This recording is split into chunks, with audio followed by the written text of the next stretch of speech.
Hey everyone, welcome back to the garden. It's Farmer Christina here, and I hope you guys had a great spring break. I'm here standing in front of our peas, and if you remember, this pea was growing outside of our garden box, and it has grown so tall that I can't even reach the top of it. And there are so many peas. They are delicious. This one, I can show you guys.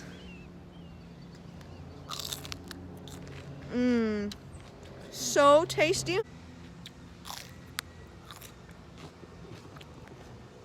But today, we're not just going to be snacking on sugar snap peas all day.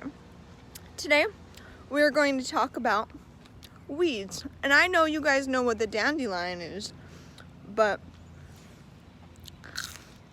we have a lot of weeds growing in our garden. And that means if we don't pull them soon, we're going to have a lot more. Because when a weed grows, like any other plant, it will go into flower. And when a plant goes to flower, that means it is going to produce seeds pretty soon. And we don't want that, because if we let our weeds go to seed, then we signed up for more work. And who wants more work? We don't. We want to get rid of all of these weeds, especially the ones that have already gone to flower. Because once they've gone to flower, they're going to start producing these white little seeds, similar to the dandelion, and then they're just going to float away, and then they're going to become more weeds that I have to pull, and I don't want that.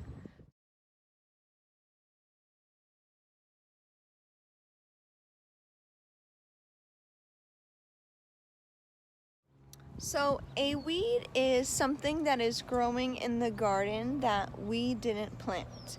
So we don't want weeds in our garden because they compete with our plants that we do want in our garden.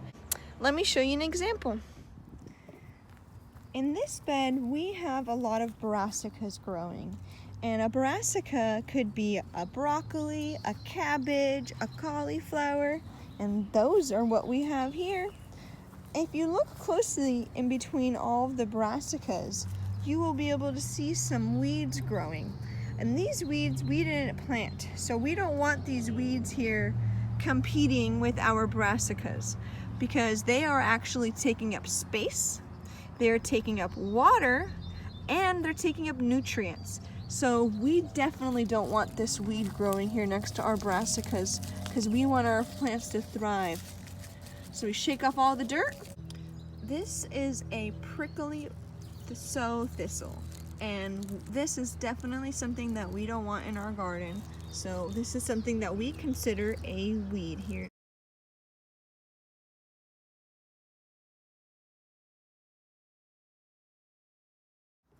So when pulling a weed, you want to first identify that it's a weed, because we didn't plant it here. But you want to make sure that you grab it by the base of the weed, right before the roots, so you make sure you get the whole root system when you pull it.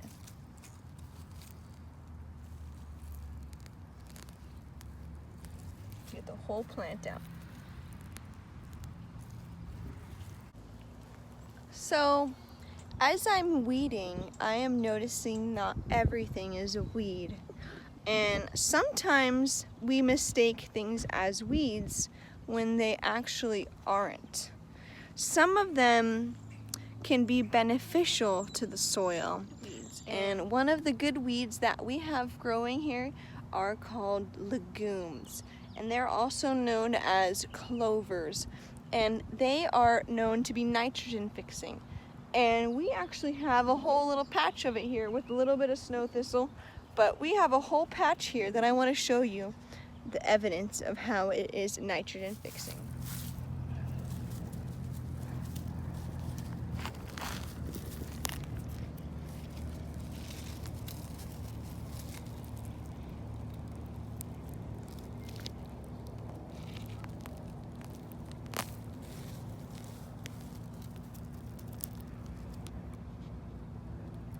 You guys see that? That's nitrogen that's being released into our soil. It's on its roots.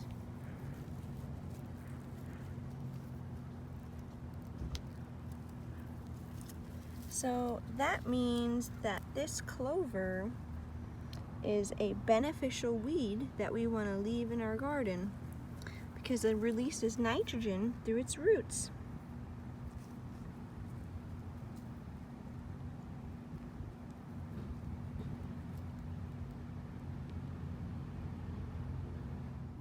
Every flower is good to keep in the garden for the beneficial insects such as bees and butterflies for our garden, but sometimes when they are the snow thistle, we want to get rid of them as soon as possible so they don't spread their seeds.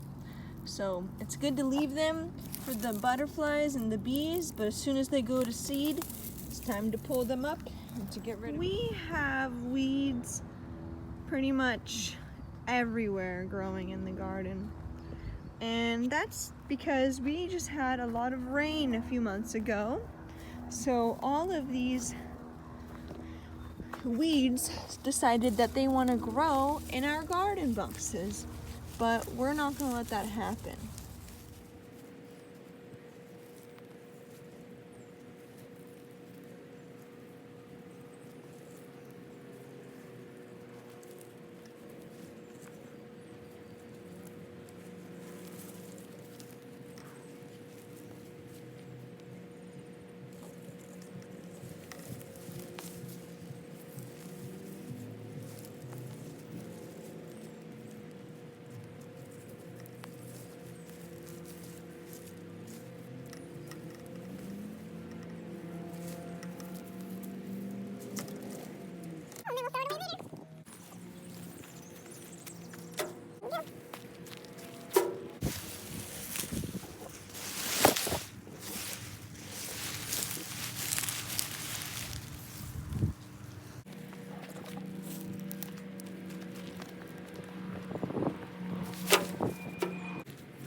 It's time for me to get back to work and continue weeding. Thanks for watching. I hope you guys have a great rest of your day. See you next time, gardeners.